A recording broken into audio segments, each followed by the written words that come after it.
কেমন আছো বন্ধুরা? আজকে চলে এসেছি একটি নতুন ব্লগ নিয়ে। আজকে বানাবো সর্ষে দিয়ে ভোলা মাছ। তার জন্য প্রথমেই কড়াইতে পরিমাণ মতো সর্ষের তেল দিয়ে নিয়েছি। সর্ষের তেল গরম হলে তাতে ফোড়ন দিয়েছি কালো জিরে।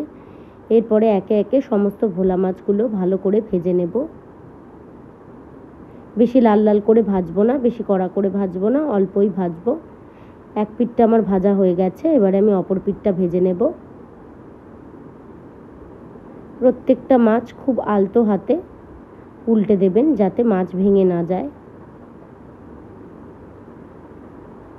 আমার দু পিঠটাই ভাজা হয়ে গেছে। এই পর্যায়ে আমি দিয়ে দিচ্ছি পোস্ত, সর্ষে, কাঁচা লঙ্কা বাটা। সমস্ত কিছু দিয়ে আমি আর একটু ভালো করে নাড়াচাড়া করে নিচ্ছি।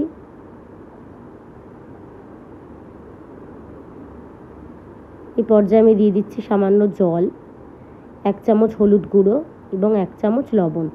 লবণ আপনারা নিজেদের স্বাদ মতো দেবেন। লবণ কম হলে কোনো অসুবিধে হয় না, রান্নায় লবণ বেশি হলেই সেটা সমস্যাদায়ক। লো ফ্লেমে 5 মিনিটের মতো রাখলেই সর্ষে কষে এরকম তেল ছেড়ে আসবে। এই পর্যায়ে আমি ওপর থেকে দিয়ে দিচ্ছি একটা কাঁচা লঙ্কা আর সামান্য একটু ধনেপাতা। ধনেপাতা দিলে মাছের স্বাদটা দারুণ আসে। দেখুন আমার সর্ষে ভোলা একদম রেডি। ধন্যবাদ।